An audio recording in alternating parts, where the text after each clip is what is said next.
Hello friends, स्वागत है आपका अपने प्यारे से चैनल अभिज्ञान एजुकेशन पर। मैं अभिषेक मिश्रा। फ्रेंड, चलिए देख लेते हैं सीडीपी के टॉप 100 क्वेश्चंस जो हर बार पेपर में आते हैं। तो आपको सारे क्वेश्चंस देख लेने चाहिए, जिसमें KVS, REET, D triple S B, UP TET और सुपर टेट के मोस्ट इंपॉर्टेंट क्वेश्चन होंगे। इस प्रश्न का उत्तर आपको देना है, निम्नलिखित में से कौन सा कथन अभिवृद्धि की विशेषता को नहीं दर्शाता है?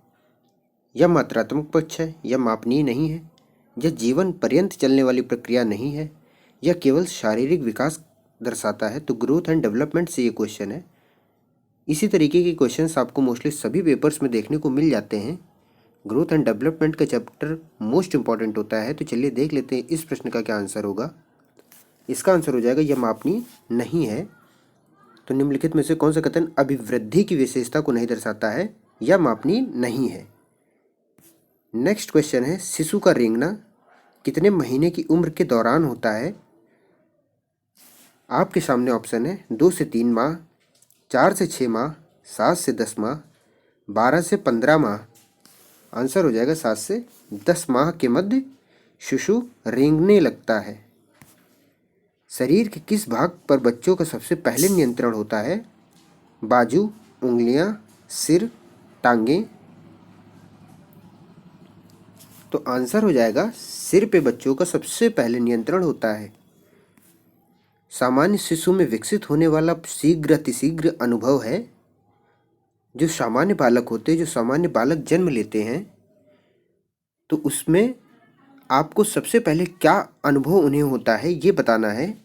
गंध, स्पर्श, या जिसे कहते हैं कि माँ का पहला स्पर्श या टच, जिसे दृष्टि और श्रवण। तो गंध, स्पर्श, दृष्टि और श्रवण में से, यानी कि सुनना, चारों में से सबसे पहले शीघ्र अतिशीघ्र अनुभव क्या होता है? आंसर हो जाएगा श्रवण।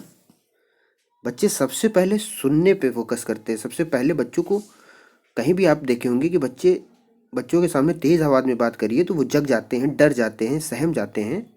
तो बच्चों को सबसे पहले सुनाई देने लगता है। शीघ्र अतिशीघ्र अनुभव में आपका सुनना सबसे बेटर होगा। निम्नलिखित में से कौन सी अवधारणा प्रसिद्ध बोबो-डॉल परीक्षण से ली गई है? तो बोबो-डॉल परीक्षण जो आपका अल्बर्ट बंडूरा का है, उससे रिलेटेड ये क्वेश्चन है। अंतर्दृष्टि अधिगम, अवलोकन अधिगम, नैतिक विकास, वातानुकूलित अधिगम। तो इसमें आंसर हो जाएगा आपका अवलोकन अधिगम से। प्रगतिशील शिक्षा का संस्थापक किसे कहा जाता है? Edward Lee Thorndike, JM Rice, LM Terman, जो जॉन डीवी। आंसर हो जाएगा जॉन डीवी को कहा जाता है प्रगतिशील शिक्षा का संस्थापक। निम्न में बुद्धि लब्धि की सामान्य सीमा क्या है?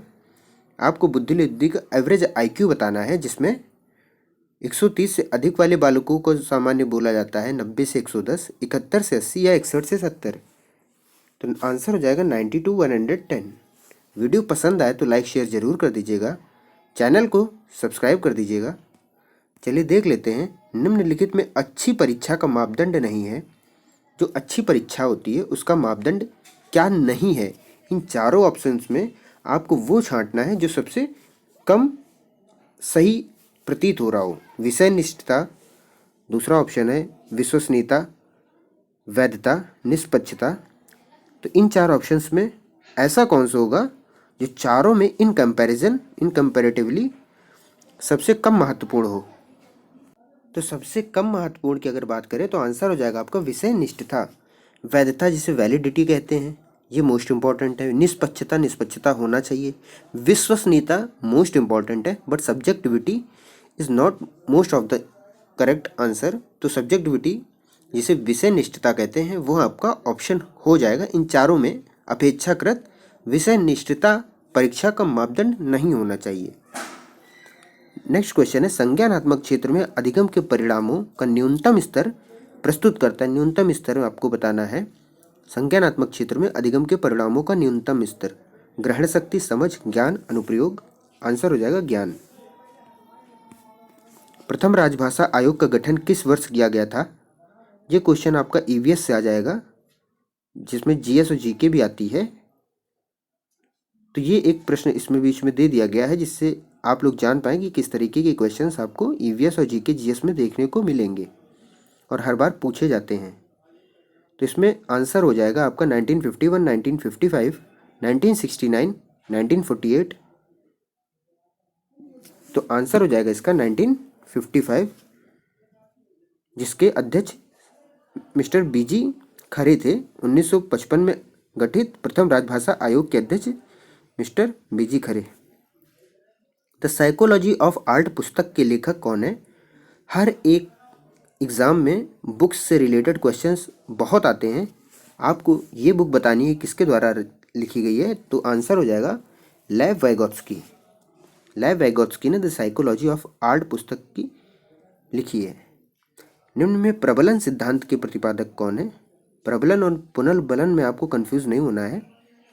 तो प्रबलन सिद्धांत के प्रतिपादक हो जाएंगे क्लार्क एल हल। कोहलबर्ग ने अपना प्रयोग किनके ऊपर किया है? कोहलबर्ग का जो प्रयोग था, कोहलबर्ग का नैतिक विकास, तो उसके बारे में आपको बताना है। बालक 2 से 10 वर्ष, बालिका 15 से 25 वर्ष, बालक व बालिका 5 से 15 वर्ष, बालक 10 से 16 वर्ष।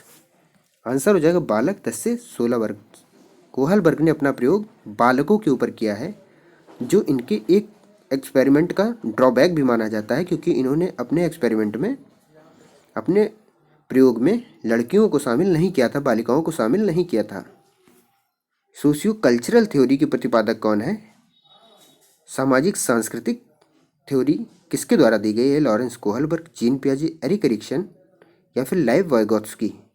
तो सोशियो कल्चरल थ्योरी आपके लेव वाइगोत्स्की के द्वारा दी गई है, जो रशिया के मनोवैज्ञानिक थे। उद्दीपक अनुक्रिया सहचर्य सिद्धांत का जनक किसे कहा जाता है?